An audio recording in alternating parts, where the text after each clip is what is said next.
Hello, good morning. How's the microphone? Good. So I'm very happy to be here in Singapore giving this small talk about ballet. We'll talk about China as well. How many of you are here to listen to me about China and Bitcoin and all that? And who's here to learn about ballet, my new startup? All right, excellent. So let's get started.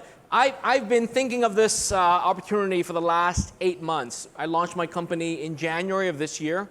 So very excited. We plan to drive global adoption of Bitcoin and cryptocurrency. So today, September 12th in Singapore here at CoinDesk's Invest Asia, we're taking this opportunity to give the big reveal about ballet. But before we get started, let me just share with you some secrets about Bitcoin in China. Secrets from 2 years ago in 2017. It turns out, speaking to some reporters and also Wolfie, it turns out not a lot of people knew about this. So I'll share some secrets. And applause if this is new to you, okay? Or applause if it's not new to you.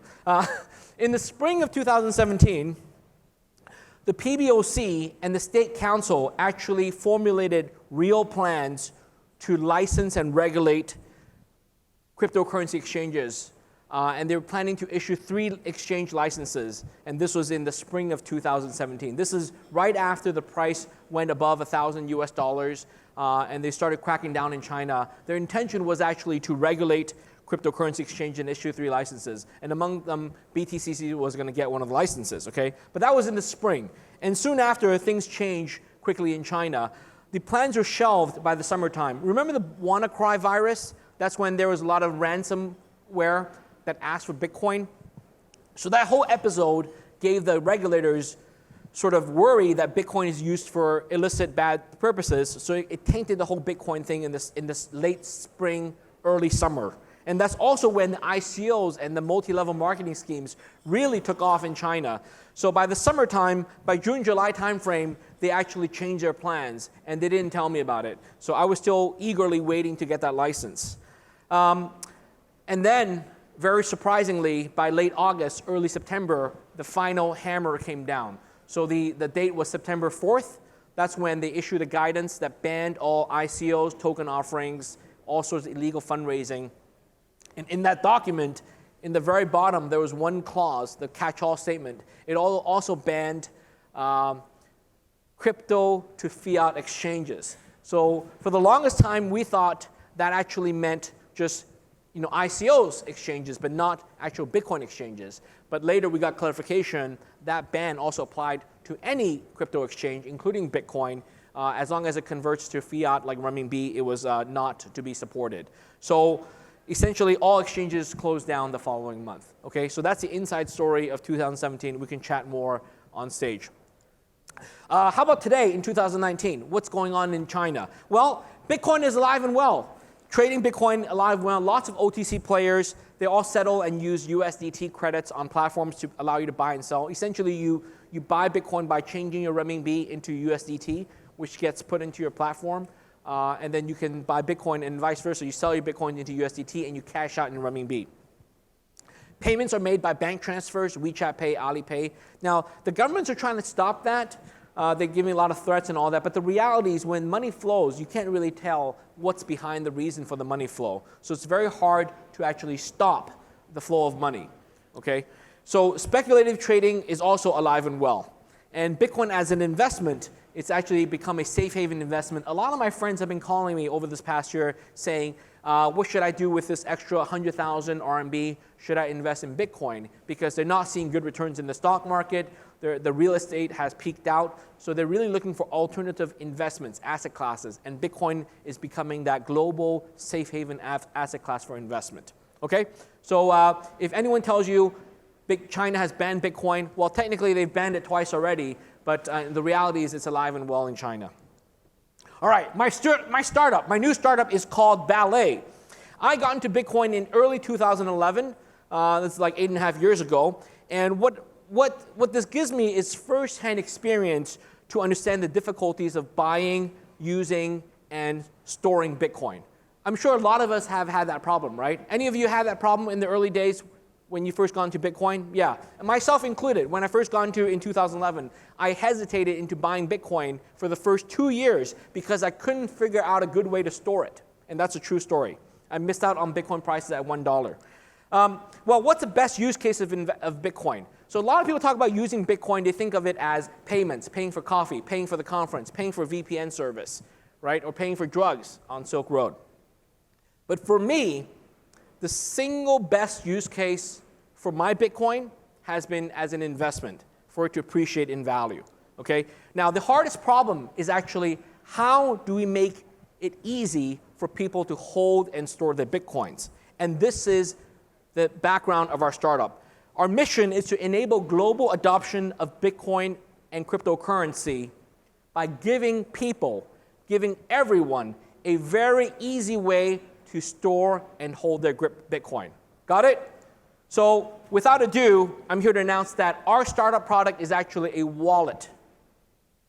Okay? So what do you guys think? Are you excited for a wallet? Okay. Do you have wallets already? But what I'm going to show you is something more awesome, okay? Let's review the state of the industry. Today's cryptocurrency wallets broadly fall under these 4 categories. Desktop wallets, software-based, web or mobile wallets. These are wallets where you have your private keys. Hardware wallets, again, you have your private keys in a hardware device. And last will be custody wallets where you store your things on an exchange. So let's go through these. Desktop wallets, for example, Bitcoin Core, Bitcoin QT, that's the single gold standard for desktop wallets for Bitcoin. However, some issues. It's very resource intensive in terms of CPU power. Use a lot of disk space. Today, the blockchain is over 250 gigabytes. You need a live internet connection, good networking, and also you still need to back up that wallet.dat file. Yeah? So what about web or mobile wallets? It turns out the way it works is they're either storing the private keys in your web browser cookies, or you're storing your private keys on your smartphone's flash memory. And plus, you have to have backup. So they have very complicated backup procedures for your seed or recovery phrase. Is that right? How many of you actually have backed up your 24-word recovery seeds? Some of you do. Is it safe? You keeping it safe? Yes? For those of you who didn't raise your hands, I don't know what you're doing. Are you holding Bitcoin or not? So there's a lot of passwords, passphrases, PIN codes, and you're always running, and by the way, these private keys, you're running on a hot, always connected device. So this is a really dangerous aspect. You can always get hacked through malware and stuff like that. What about hardware wallets? Hardware wallets are much safer because they're offline, disconnected. However, they have cable issues, power and battery issues. They still have the complicated backup procedures for the recovery words, okay? And they also have passwords, PIN codes, passphrases. They have accompanying software that runs on either a desktop or a mobile phone, a lot of security codes and passwords for that. And plus, they all have very secure chips called secure enclaves, right?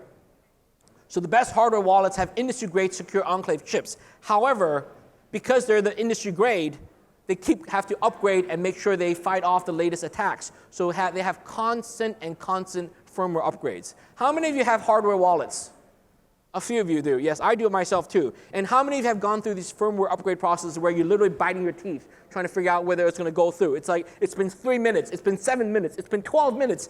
Will the upgrade finish before it erases my chip? Right? So there's also technology obsolescence issues with Bluetooth, NFC, USB protocols. So, and finally, hardware wallets are usually expensive, and worst of all, they're not future-proof. Okay, how about custody wallets? The rest of us all use custody wallets. We store our Bitcoins and cryptocurrency on exchanges, correct? Or custody wallet providers. Well, they're an easy solution, but what's the compromise? The compromise is that you go through complicated account registrations with KYC. You have to provide usernames, choose your passwords, PIN codes, usually with SMS verification, even Google two-factor authentication. These solutions, custody wallets, they're still prone to hacking, SIM hijacking, identity fraud, where hacker logs in your name and takes out all your Bitcoin. We've seen tons of stories like that, okay? There's also limits, either daily or monthly limits on transfers and withdrawals. And then worst of all, how do you reset your account credentials if you lose your password? These are all the issues with custody wallets. So Ballet, is there a better wallet? There is. We want to create a wallet that is simple and elegant, and that's what we have done. And I trust that over the next few minutes, I will describe to you what we have done, okay? Wait for this. What is the ideal wallet? In my mind, I've been in this industry for 8.5 years. It's taken me a long time to understand all the issues. And I think I'm the first to realize that the ideal wallet should have all of these capabilities. It should be easy and safe for anyone, any age, any background. You don't have to have a computer science degree. You don't even have to have a tech degree. It could be your sisters, your siblings, your family members, your cousins, your classmates, your parents and grandparents. They should be able to use it.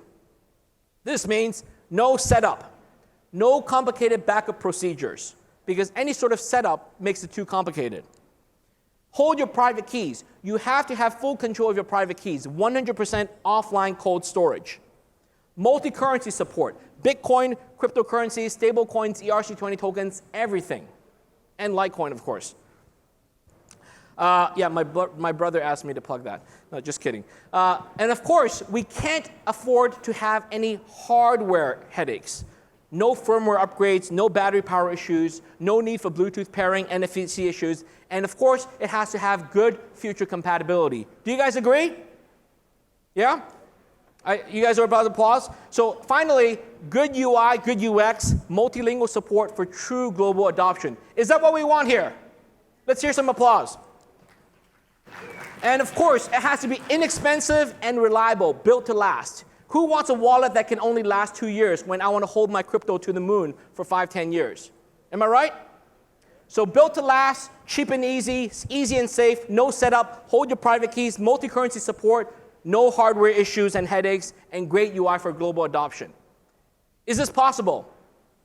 Is there a wallet on the market that solves all these problems? Is there? There is none. So I decided to do it myself. And this is our product. The real Bitcoin wallet, it looks like this. It is a physical hardware wallet, the world's first multi-currency, non-electronic hardware wallet, providing you 100% offline cold storage. It's instant use. We have a whole series supporting primary coins like Bitcoin, Litecoin, Ethereum, XRP, and many others. You can pre-order and apply to the beta program today. It's a wallet for everyone, for all your friends, for all your people who are outside the cryptocurrency industry.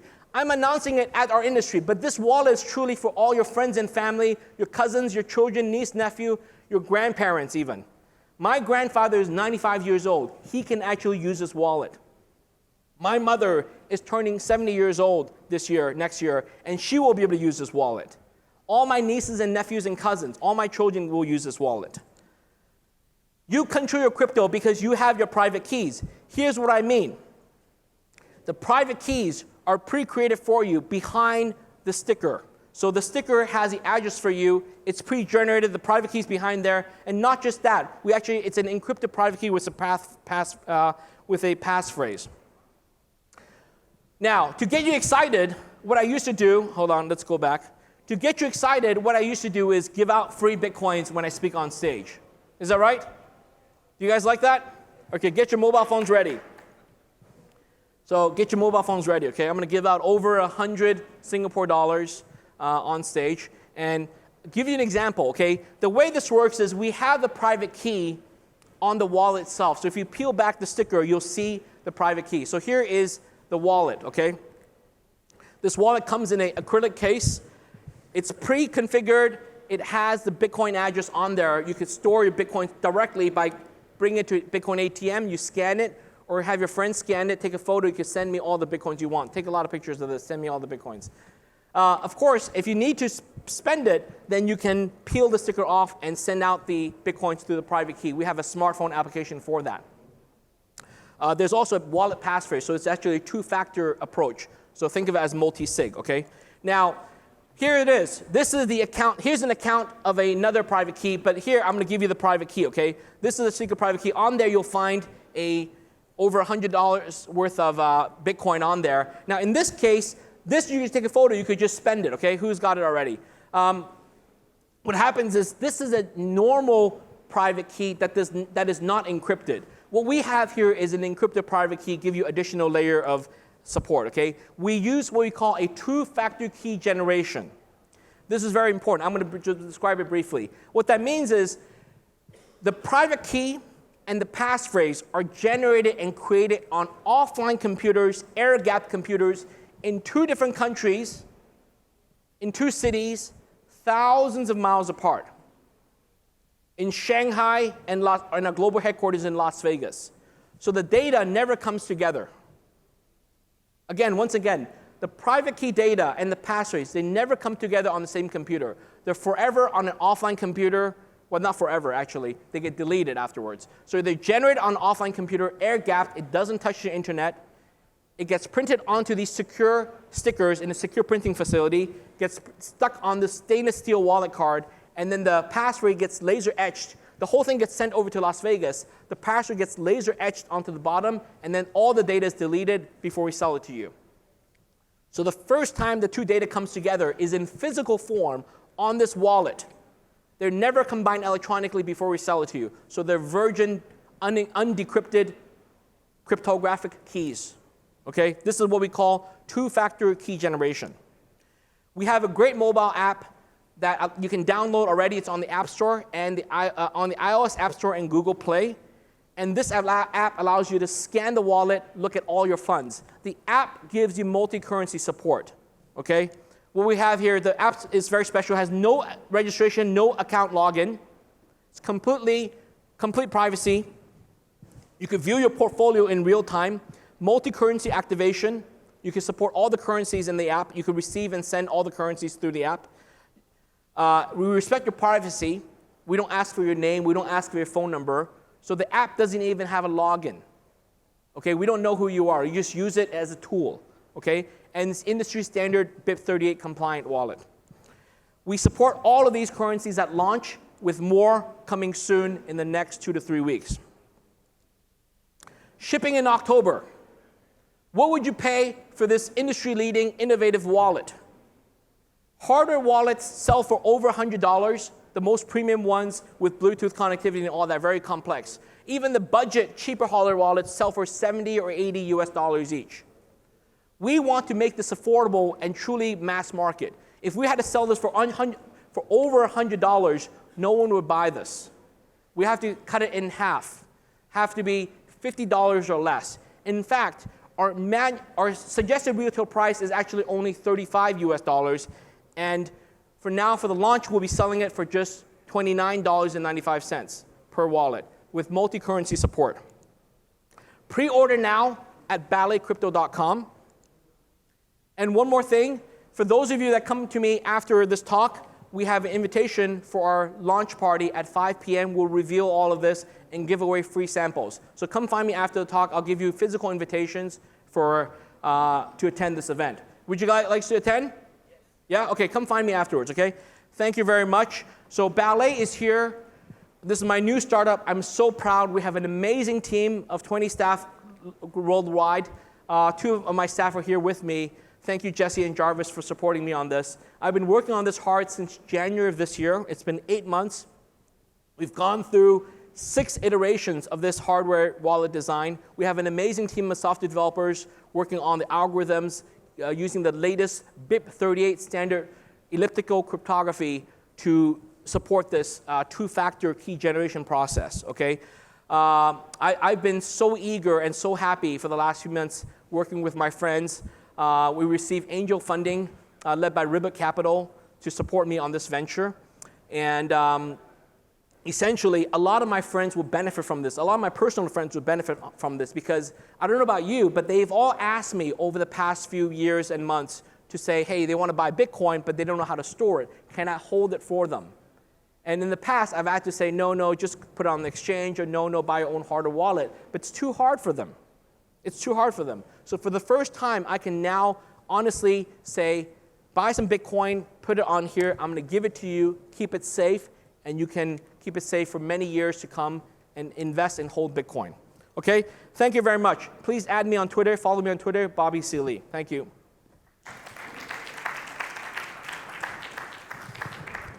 Okay, Wolfie. All right. Thanks for the very excellent presentation, and congratulations on the product and the launch. Thank you. I mean, you are definitely you're definitely like a long timer in the crypto scene. When I saw the news that you sold BTC in January around 2018, I did have questions. I mean, I was like wondering what's your next step. Yeah. You know, you joined BTC. I mean, you are mostly known for being the co-founder and the former CEO of BTCC, which is one of the earliest Bitcoin exchange and once one of the largest exchanges in China. So can you tell us a little bit? You come from a traditional technology background, right? That was before you joined. Yeah. When did you exactly join BTCC? So I got into Bitcoin in 2011, in the early spring of 2011 through my brother. And then I joined as CEO and co-founder of BTCC in early spring of 2013. So BTCC started as BTC China, launched as the very first exchange in China in 2011. So that was founded by Yang Linke at the very beginning, and then you joined after, and then you also helped the company to raise around $5 million, the Series A from Lightspeed. Lightspeed China, that's right. And then you have been sort of like the front-facing figure running this company, running to the biggest exchange. And then you sold the company in 2008 in January. That was a very good timing, by the way. It wasn't planned that way, but after we closed on the Chinese exchange, we had an acquisition offer to buy the whole company. So we worked on that deal for a few months, and then we closed the deal in January of 2018. Yeah, we'll go back later to the PBOC ban. But so after you sold the company, I mean, that was in January 2018, and now it's, I mean, a little over 1 year and a half. So what have you been doing all this time? Well, all of last year, I just took some time off, took some vacation with my family, attended conferences, spoke at conferences, been trying to write a book, but that's not going very well, not going so fast. And then late last year, I had an idea to do a startup, which is Ballet. So by December, I thought about the ideas, and then in early January this year, I got a group of people together, the founding team, and we launched this company to build this cryptocurrency wallet that's for everyone, mass market, truly mass market. Right, so, but did you already have that kind of idea before you sold BTCC, or what? No, not at all. I didn't have the idea until late 2018 that we could do something like that. So was there any particular moment that was there like an aha moment for you to spark you that I have to do something about this concept? The concept that evolved. If you think about this wallet, it's actually a very sophisticated multi-currency version of a paper wallet, and we purposely put it on a stainless steel card to make it really hefty and solid. So the concept, we used to make something called the BTCC Mint, these physical Bitcoins, poker chips, and titanium coins. So those coins were loaded. So that was the first iteration of, if you think of the concept leading to this wallet. Now the problem with those physical Bitcoin chips and coins were that two things. One is it didn't have a QR code to add more funds to it, so it wasn't much of a wallet. And the second thing is it already preloaded. And the third is it was single currency, only Bitcoin. So I thought that maybe we could innovate and remove all these three limitations. We can actually add a QR code so we have instant wallet with no setup. That's what this does, right? You could instantly move coins into here with no setup. And then secondarily, we didn't want it to be loaded because by having it loaded, there's a lot of shipping issues and a lot of regulatory issues. If we sell this with Bitcoin in there, then we're a money transmitter as a company. So we have to get a license and so on. So I'd rather sell an empty wallet and not be burdened by global regulation. And third is we had to come up with an innovative way to have multi-currency support. Because if it's only single currency, it's not a wallet. By having multi-currency support, even though this has a Bitcoin logo on it, we could store Bitcoin, we could store Bitcoin Cash, Litecoin, Ethereum, any ERC20 token, even USDT, even stable coins. I could eventually, if Libra launches, we could store Libra coins on here as well. Yeah, so multi-currency support. So these three innovations led me to think that we could create this company and make it mass adoption. Because today it's too hard. If I want to give people Bitcoin, I need your cooperation. I need you to tell me what is your Bitcoin address, and I call you to confirm, is this your address? And then I can send you Bitcoin. It's too cumbersome. With this, if I want to give you Bitcoin, I load it up here and I just give it to you or mail it to you. Done. And also like one private key to access all the different currencies on the different blockchains. One private key, that's the key. One private key and a passphrase that accesses all the different coins on all the blockchains that we support. Absolutely. Right. I mean, I get the idea that... And by the way, this is open standard. This is not a proprietary standard. We have designed our company to be out of this loop. So meaning, if we fail as a company, if our company closes, if our app gets delisted, your coins in this wallet will be forever yours. We have open sourced the decryption algorithms based on BIP38 standard. That software will be on GitHub open source on balletcrypto.org. And you can forever retrieve your private keys and get your funds to that, even if my company goes away. Yeah, I mean, I get the idea that you want to launch something like a wallet that is more for the non-crypto people or people who have had no exposure to crypto yet. That's right. So I think for any kind of wallet, the most important issue or problem is the security. Yes. So you kind of do this kind of pre-setup, generate everything, generate the blockchain address, the private keys, and then you sell it to the consumers. Yeah. So theoretically, you would have some data to link to those things. So how do you deal with those things? Yeah, so let me talk about that. So Wolfie's talking about, theoretically, we have access to the private keys, to the encrypted private key and the password because we generate that data set. It is completely true that we generate the data set. There's no qualms about that. However, as a company, I've chosen for my new startup to not be a custodian.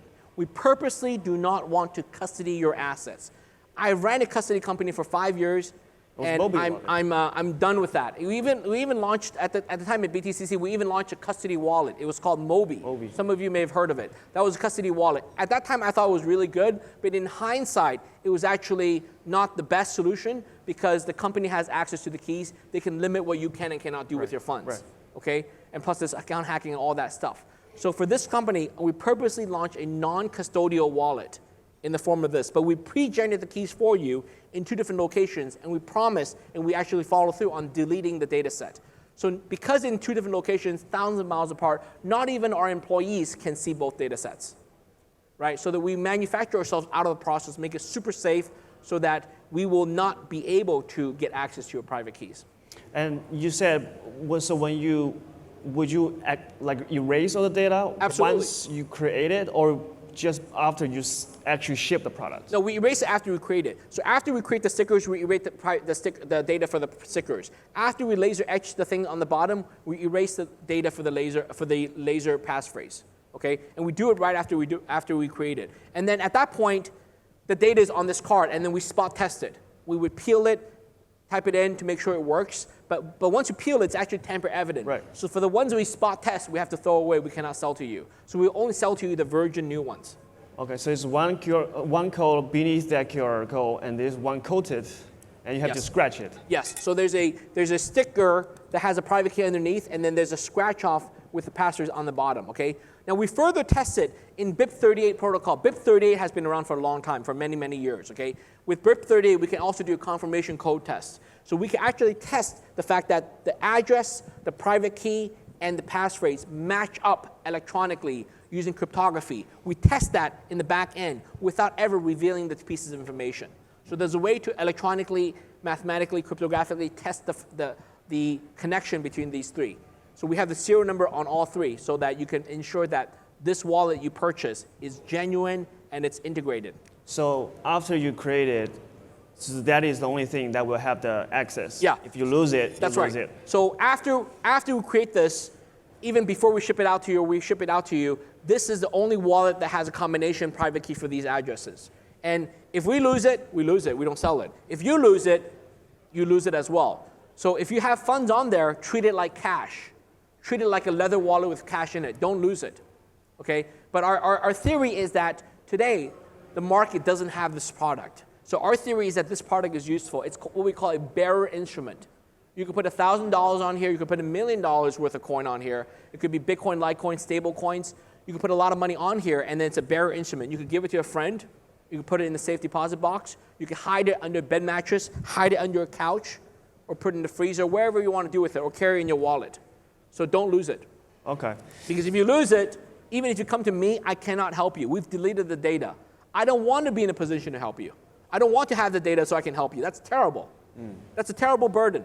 And by the way, as you know, I've sold my company. I've made a lot of money on that. And the reason I'm launching this startup is because I finally created a solution where I can trust it. And I don't mind having you use it. I don't want my reputation at stake. So I've done everything in my power to make sure that you have a safe wallet that I can go to bed at night peacefully and not worry about it. All right. So, I mean, we have covered quite a few details about the ballet, and I do want to go back to the crypto scenes in China. And I was very intrigued by the introduction of your speech about the PBOC's history.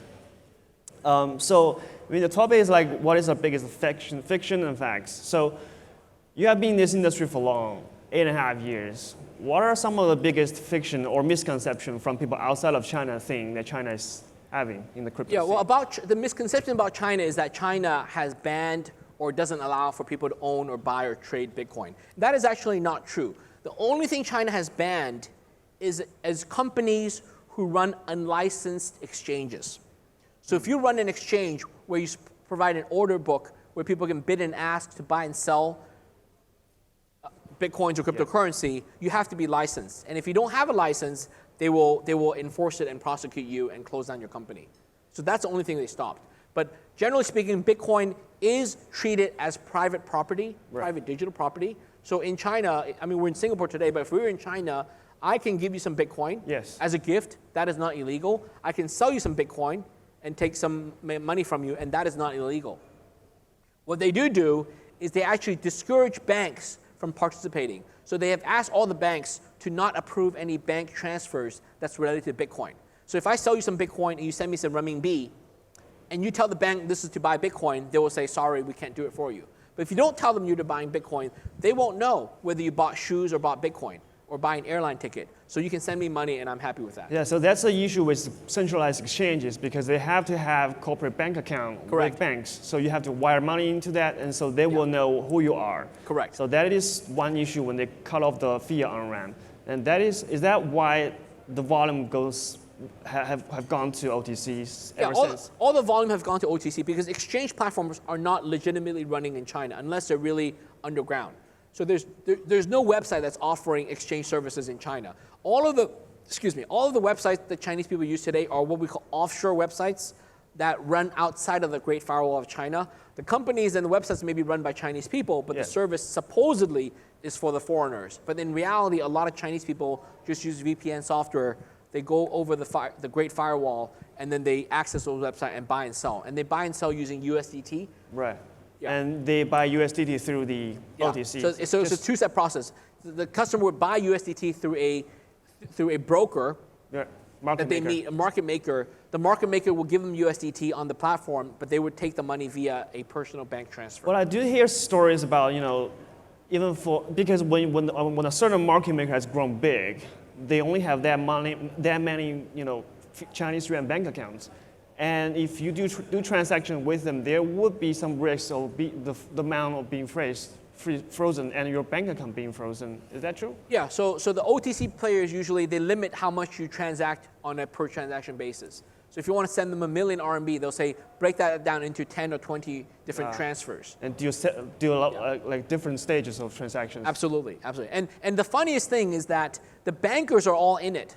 They all know, for example, the bank chief will say, okay, no transfers over 100,000 RMB for Bitcoin, but they could do it for 99,000 or 49,000 RMB. And then they'll just structure the transfer into smaller amounts. And the bankers just wink and they just pretend they didn't see it, and the people do that transfer. So that's just how things are done in China. Because it's less than a certain threshold. Yeah, it's less than a threshold. Right. So the bankers will tell you, please make sure your transfer is under 50,000 RMB so that it's below the threshold for the reporting. Right.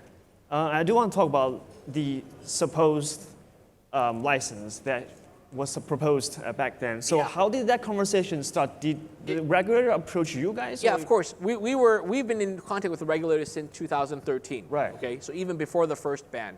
The idea is that when the regulators are ready, PBOC, we want to apply for the first license. So that went nowhere for the first few years. But by 2017, finally, the people in the state council were persuaded. The PBOC wanted to issue licenses because they want to have visibility into the trading and who's buying and selling Bitcoin from a monetary perspective. So the PBOC is pro-Bitcoin licensing, but there are people at the state council who are against it.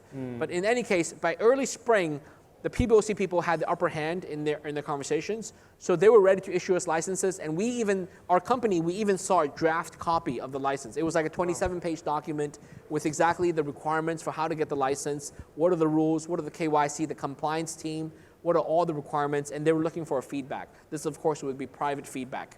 So it seems like a pretty comprehensive like framework. It was a very comprehensive framework. They were going to issue licenses to 3 companies. It would be BTCC and the other 2 leaders. OB and OKCoin? Yeah, probably. Okay.